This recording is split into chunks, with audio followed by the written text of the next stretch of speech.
Bueno, buenas tardes a todos y a todas, los valientes y valientas que se han quedado hasta esta hora.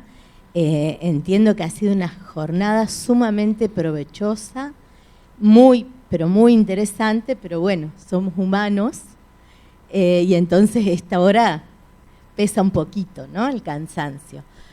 Bueno, Marcelo la verdad que lo ha hecho con mucha claridad.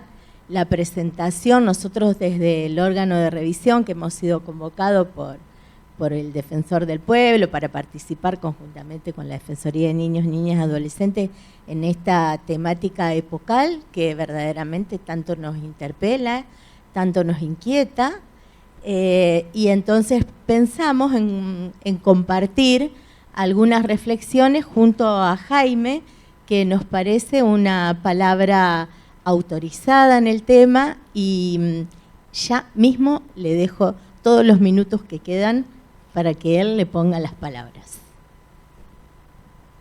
Hola, bueno, muchas gracias por la invitación. Acá estamos, supongo que estarán un poco agotados, así que espero no aburrirlos.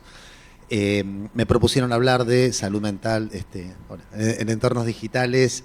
El tema es amplísimo, podría hablar de todo y no decir nada, con lo cual voy a focalizar en los aspectos que a mí más me interesan, que tienen que ver sobre todo con el uso de redes sociales, y sobre todo sé que hubo un panel de adolescencia, pero no importa.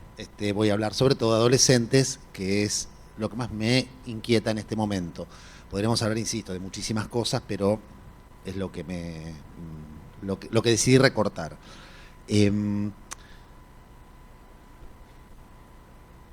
Las redes sociales son absolutamente fundamentales al momento de darle a cualquier sujeto, ¿sí?, pero sobre todo adolescentes, un sentido de pertenencia, un sentido de identidad y sobre todo, y esto es lo interesante, moldean el tipo de vínculos que los chicos establecen por dentro y por fuera de las redes, dan la forma a estos vínculos, ¿sí? Pero las redes sociales no vienen en el vacío, no cayeron en el vacío, no cayeron de un planeta extraterrestre para posarse aquí y determinarlo todo.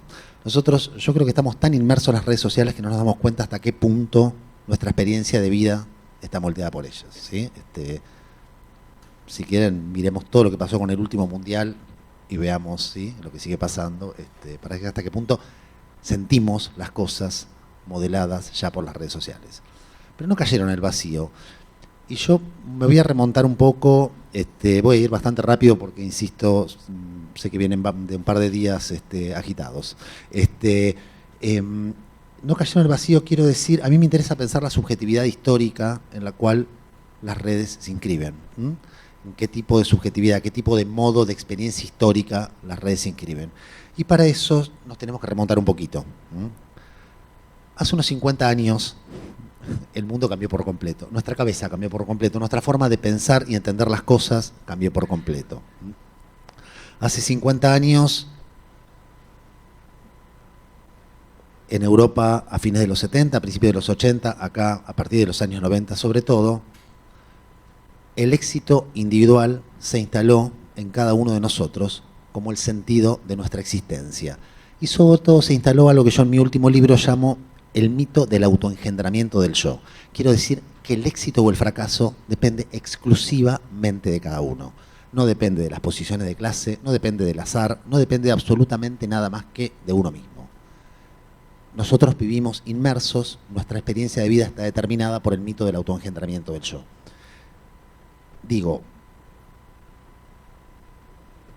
esto tiene su historia, es decir, a ver, el self-made man, del cual todo el mundo escucha hablar, el hombre hecho a sí mismo, tiene historia, o sea, no lo inventó Margaret Thatcher, que fue la primera que empezó a hablar de esto fuertemente, sino que viene del siglo XIX. Ahora, a partir de los años 80, esto se masificó al punto de determinar el modo en que nosotros nos experimentamos a nosotros mismos. El sentido de la existencia de un sujeto contemporáneo es obtener el éxito individual, y para eso estamos solos. Se nos transmite desde que nacemos que nosotros nos creamos a nosotros mismos y que no dependemos más que de nuestra actitud, aptitudes, ambición astucia para llegar a donde tenemos que llegar, ¿sí? Es decir, a obtener el éxito. Me detuve en algún momento, porque quien diversificó fuertemente, quien masificó fuertemente esta idea, ¿no? Para darle un estatuto que no tiene, es algo que estaba dando vuelta también en la economía política de la época. Hay un seminario de Foucault muy bueno que se llama El nacimiento de la biopolítica, donde trabaja estas cuestiones. No me voy a meter por ahí. Fue Margaret Thatcher. Es impresionante estudiar los discursos de Margaret Thatcher porque, digamos, la administración actual directamente los plagió. O sea, los plagió, ¿sí? Es una persona que lamentablemente para mí por lo menos ha sido muy influyente en la forma de concebir el mundo, y ella hablaba mucho todo el tiempo de lo que llaman la self-reliance, ¿sí? La autosuficiencia. El ser humano debe ser autosuficiente, debe poder bastarse a sí mismo, debe construirse a sí mismo. ¿Cuál es? Por supuesto que nosotros podemos hacer la valoración que querramos de esto, podemos decir que esto sucede en Inglaterra en un momento de retiro del Estado, arreglátela solo, de retiro del Estado, de garantía de ciertos derechos. Está bien que esto sucede también y esto produce cierta ruptura de los lazos colectivos y de la responsabilidad colectiva por el bienestar de cada uno. Esto es una obviedad. A mí me parece que esto produjo, sobre todo, una espantosa jerarquización social entre ganadores y perdedores. ¿Por qué? Porque si yo soy el absoluto responsable de obtener el éxito, ¿sí? Si el éxito depende de mis aptitudes, de mis actitudes, de mi ambición, de mi astucia, etc., el fracaso también. ¿Sí? Por eso, mucho antes de que existan las redes sociales, los sentimientos depresivos se instalaron desde hace muchos años como uno de los problemas mayores en salud mental a nivel mundial.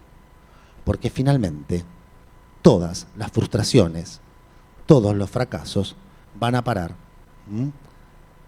caen por la pendiente del sentimiento depresivo de autodesprecio. Si yo fracasé, es a causa de mi falta de resiliencia, de mi falta de ambición, de que no tuve lo que era necesario para obtener el éxito. A mí me parece importante empezar a pensar esto, porque esto, en la adolescencia, es muy poderoso. Si uno teje un arco entre la producción cinematográfica de los años 80, ¿sí? Que es de cuando yo era adolescente, ¿sí? Como para delatar un poco la edad que tengo, y la serie Adolescencia, que supongo que todo el mundo la ha visto, ¿sí? La serie inglesa que tiene 4 capítulos, que es una obra maestra. El problema es siempre el mismo. El problema es un mundo de ganadores y perdedores, donde los ganadores tienen el derecho de ejercer la crueldad con los perdedores, porque finalmente se lo ganaron a sí mismos. La crueldad de los ganadores no es un desvío de la ley. El otro día supervisaba un caso apasionante, porque una colega mexicana, sí, digo, esto pasa en todos los países, por lo menos en España y México, que son donde yo más tengo trabajo, pasa algo parecido.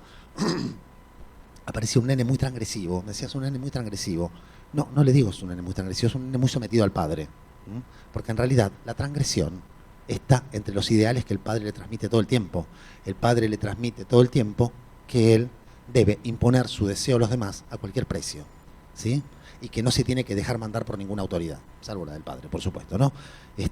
Con lo cual parecía como un gesto de rebeldía, lo que era en realidad un nene de papá. Lo que era un nene absolutamente sometido, un adolescente absolutamente sometido a mandatos inexpugnables, ¿sí? Mandatos con los cuales no podía hacer nada, de imponer a capa y espada, al precio que fuera necesario, su deseo por sobre los demás. El éxito individual no es una opción, es un mandato. ¿Sí? No es algo que podemos evitar. No hay forma de que alguien que fracasa no se sienta en parte responsable porque lo ha hecho, y que tenga algún tipo de sentimientos depresivos, ¿sí?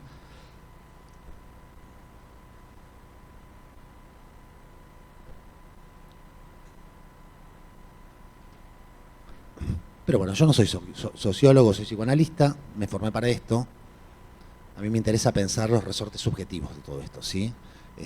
Los sociólogos, antropólogos entenderán mejor lo que estoy planteando.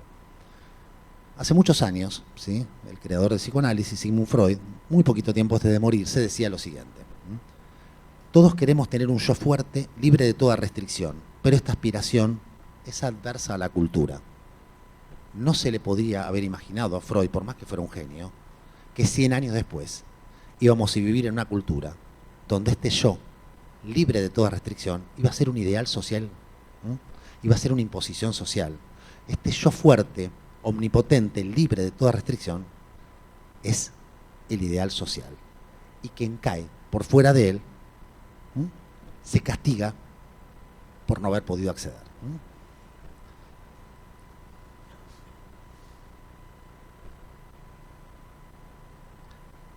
A mí me parece importante y plantear que lo mismo sucede con la sexualidad. Freud investigó una época, Freud era un genio, pero Freud era un producto de su época, claramente, ¿no?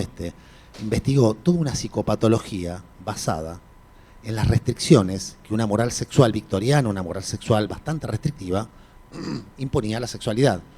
La psicopatología freudiana tiene mucho de esto, de la confrontación del deseo con una ley moral bastante fuerte, que él decía la restricción de la sexualidad dentro del matrimonio monogámico, ¿sí? Como única opción, o sea, no es opción, si es lo único, ¿sí?, como única forma de ejercicio de la sexualidad. Yo creo que hoy la moral sexual tiene muy poco que ver con un conjunto de restricciones, y esto no quiere decir que no hay moral sexual. La moral sexual es la del éxito sexual. Quiero decir, si hace 100 años alguien podía sentir culpa porque su deseo no acordaba con las leyes morales restrictivas de la época, hoy alguien se deprime porque no es deseado, ¿sí? Razón por la cual en la adolescencia, lo que nosotros recibimos en nuestros consultorios constantemente, esto cualquiera que trabaje con adolescentes lo sabe, son un conjunto de niños, de adolescentes, que están del lado del fracaso. Si algunos pueden con todas o con todos, hay otros que no pueden con ninguna. En este universo que ha generado tanto, nosotros laburamos mucho con adolescentes muy deprimidos, ¿sí?, muy huraños, chicos que no pueden hablar con los demás, chicos que sienten que en su estética, en su actitud hacia el mundo, tienen algo irremediable que los deja por fuera de los ideales de época. En este universo caen las redes sociales, no caen en el vacío, irrumpen acá.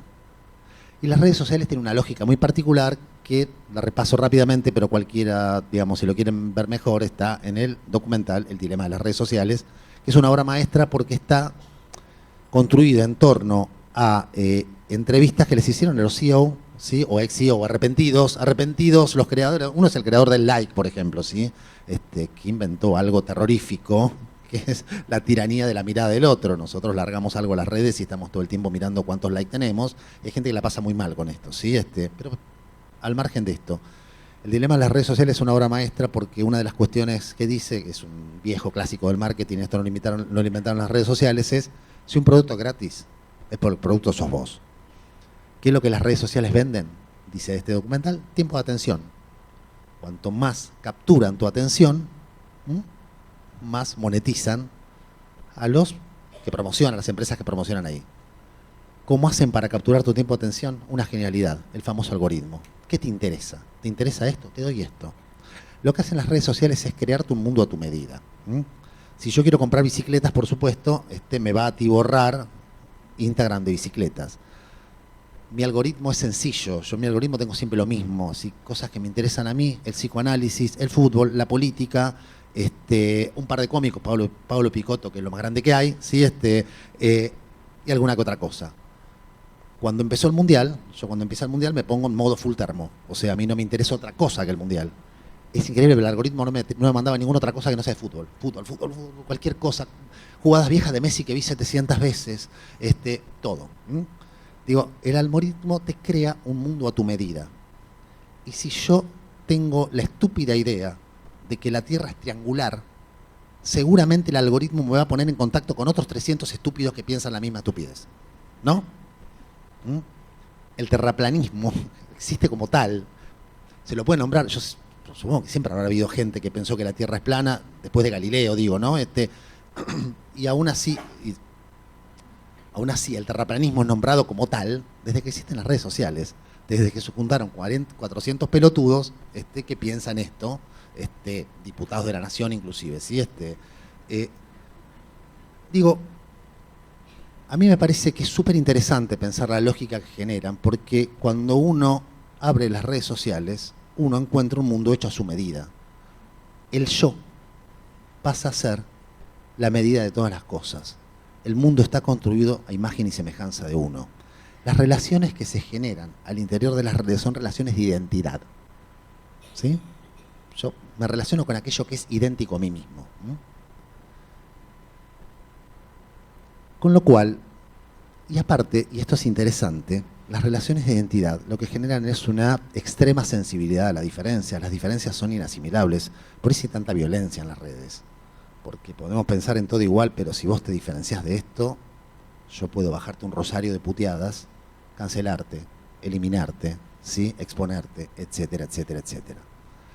Se decía, tengo un colega español con el que trabaja muy bien, psicoanalista, para los que dicen que el psicoanálisis es un fenómeno argentino en España, y muchos psicoanálisis también, decía, antes de la final, decía, loco, digo, están en cualquiera ustedes, le digo, o sea, son todos mensajes hate.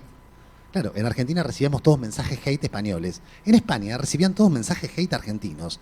Y en realidad lo que se sabe es que un mensaje hate, es decir, un mensaje de odio profundo, de violencia profunda, se viraliza y por ende se monetiza muchísimo más que cualquier otro mensaje. No digo un mensaje de paz y amor, pero cualquier otra cosa.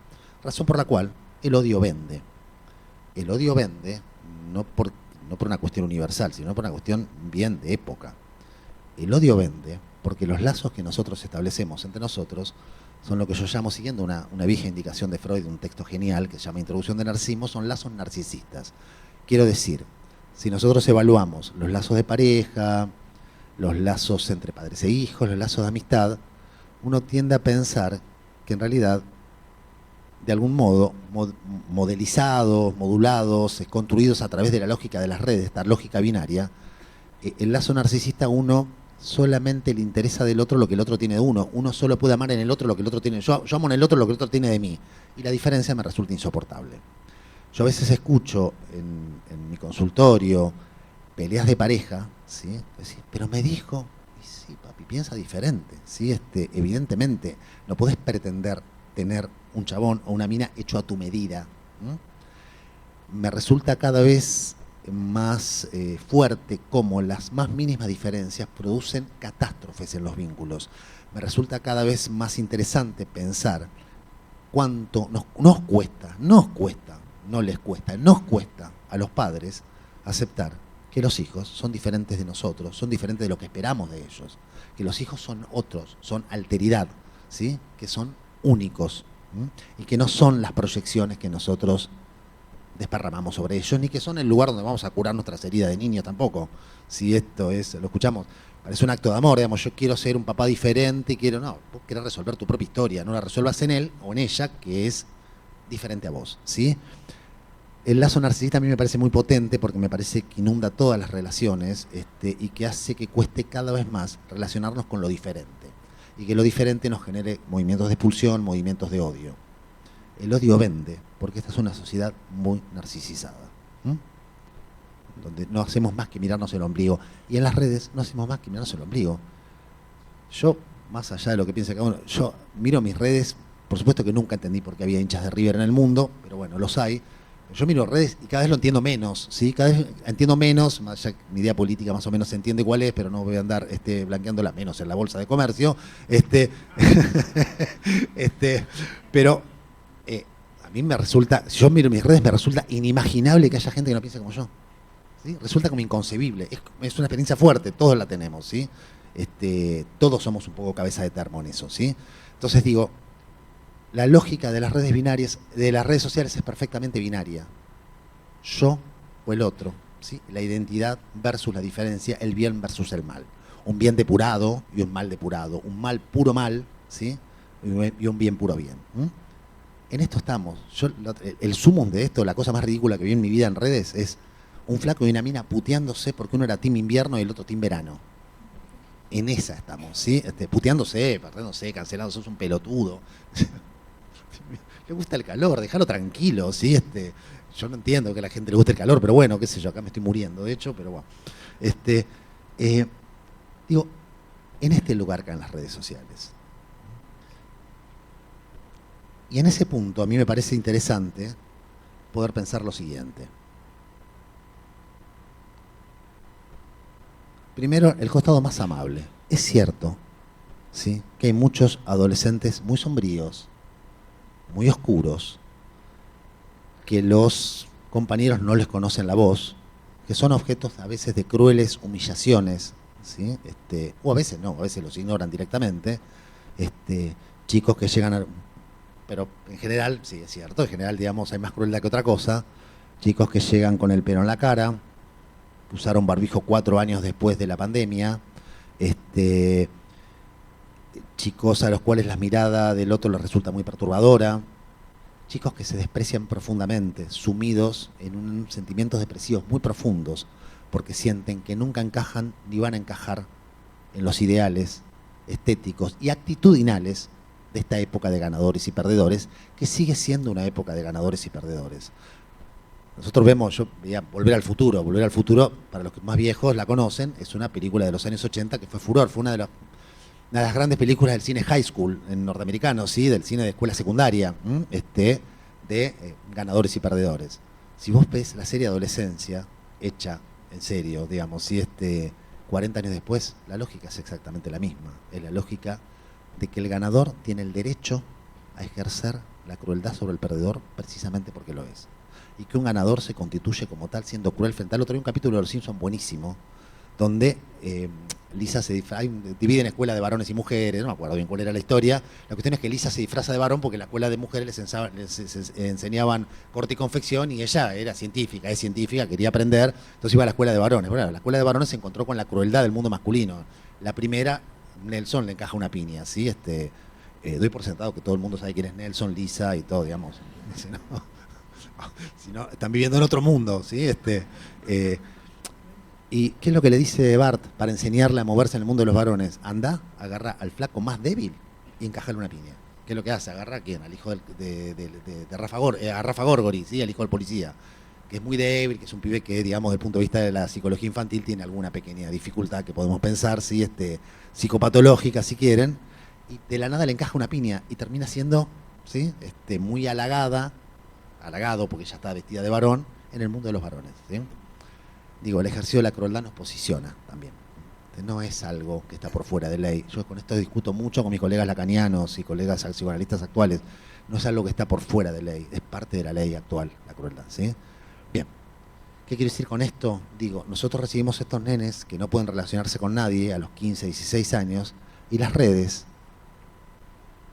donde está sustraído el rostro, es decir, no tienen que mostrar el rostro, no tienen que exponer la voz, a veces con nombres de fantasía, les permiten establecer algunos lazos virtuales, cierto ejercicio de la espontaneidad, les permiten desplegar, son chicos en general con un mundo interior muy rico, son chicos, sí, me estoy acordando un par de pibes, con mucha cultura, chicos que me introdujeron a la cultura del anime. El anime es apasionante, ¿sí? Es como el cine norteamericano pero complejo, ¿sí? Con finales infelices, ¿no? Es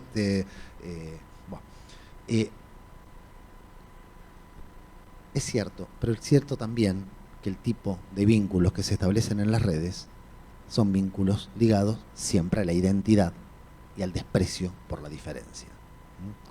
Y acá es donde las redes introdujeron en este mundo que viene produciendo depresivos a patadas, porque todo el que fracasa se culpa y se odia a sí mismo por haber fracasado, y la verdad que en este mundo, convengamos que caben cada vez menos, ¿sí? Es cada vez más escueto. La pirámide, ¿sí?, se va cerrando cada vez más. Se construyen lazos por identidad. De ahí surge la identidad incel.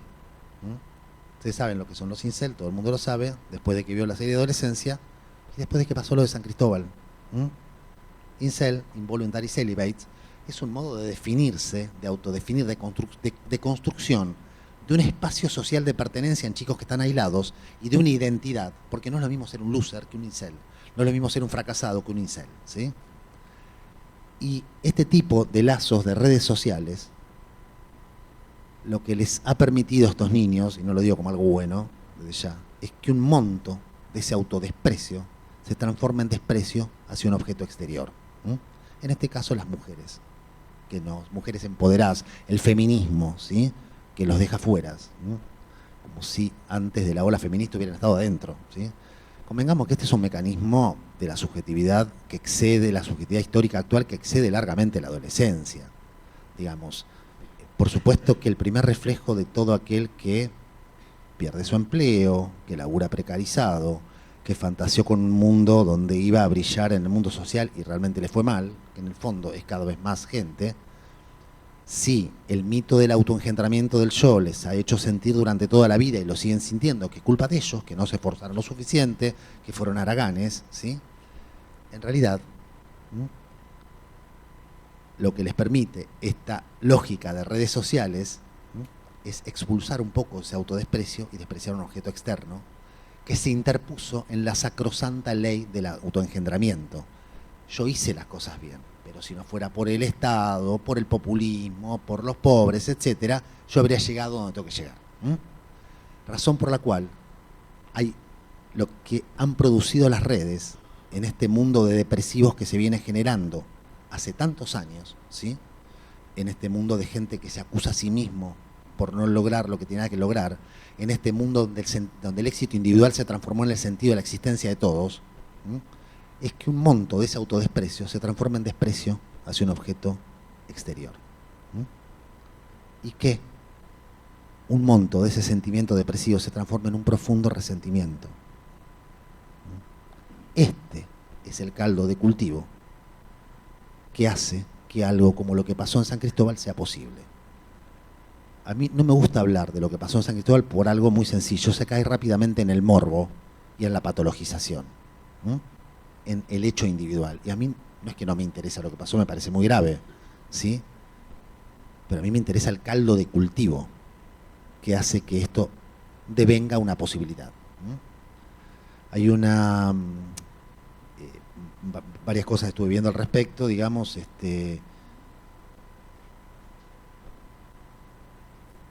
la abogada, por ejemplo, la abogada del pibe sí, no me acuerdo el nombre, no importa, digamos, es un menor de edad, la abogada del joven, que se llama Mariano Oroño, le dice a un medio de Buenos Aires, él siempre supo que era un bicho raro, que no encajaba en la sociedad y que quería morir, pero no sabía cómo hacerlo. ¿No son cada vez más los bichos raros? Quienes laburan en escuelas secundarias, ¿sí? Quienes laburamos con adolescentes en otros ámbitos, ¿sí? ¿No son cada vez más los bichos raros? ¿No son cada vez más los que no encajan con los rígidos parámetros e imperativos y mandatos sociales actuales? Que nos resultan sofocantes.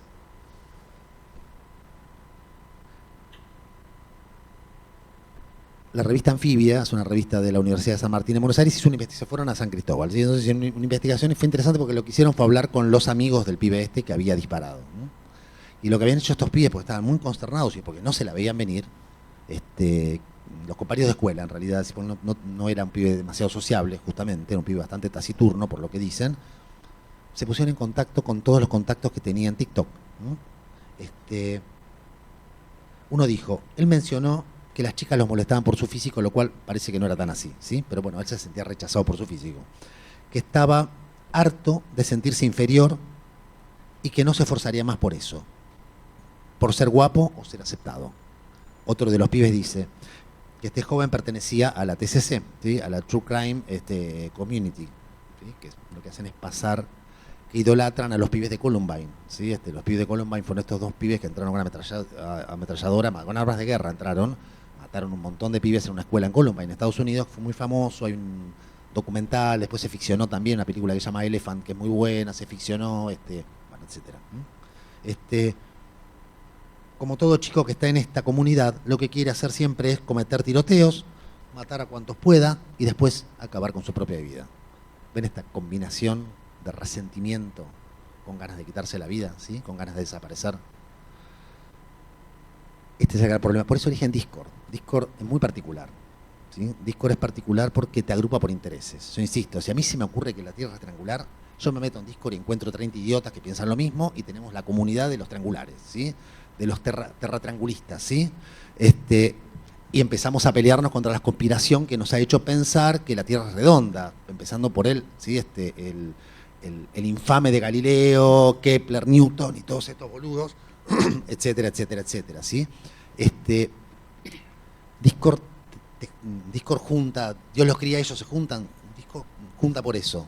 Pero aparte es una red privada, con lo cual estos chicos quedan por fuera de la mirada social por la cual se sienten despreciados, y aparte puede dar rienda a sus pulsiones más oscuras y a usar remeras con símbolos que evocan la masacre de Columbine, etcétera, etcétera, etcétera. A mí me interesa, ¿ya estamos cerrando? Sí. Cierro con esto.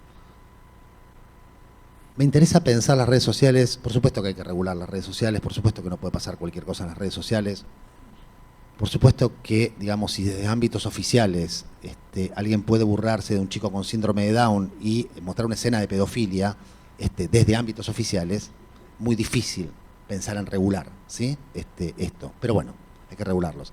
Ahora, nosotros no vamos a resolver el problema regulando las redes sociales, vamos a resolver mucho, por cierto. ¿Sí? Pero nosotros tenemos que pensar qué tipo de ideales, ¿sí? Qué tipo de mandatos, porque toda cultura tiene sus mandatos, les estamos transmitiendo a nuestros hijos. ¿No? ¿En qué mundo los estamos metiendo? ¿No? ¿Qué significa el otro para ellos? No solo desde hace muchos años, yo empecé a laburar, me mando al frente acá quien me presentó en los fines del siglo pasado, o sea que tengo varios años en esto, pero tengo varios años de vida también, lamentablemente. Esto fue furor cuando yo empecé a trabajar, el incremento de la violencia en las escuelas. Esto era furor, era un tema con el cual no se sabía qué hacer, hay mil teorías, yo en mis libros publiqué algunas ideas al respecto, pero no solo hace 40 años que se incrementa la violencia, sino que, según un estudio de UNICEF, en los últimos 40 años se triplicó la tasa de suicidios adolescentes en Argentina. Se triplicó, no la cantidad, la tasa, ¿sí? El porcentaje de adolescentes, ¿sí? Se triplicó. Las causas que dan son varias, pero hay una que a mí me encantó porque digo, o sea, no me encantó, me deprime, pero digamos, tiene mucho que ver con esto que estoy planteando, que es dificultad para cumplir, ¿sí?, con los estándares aceptados. Yo creo que en el fondo, los perdedores, ¿sí?, los que caen del lado del fracaso, se reparten entre el autodesprecio depresivo y un profundo resentimiento hacia el otro.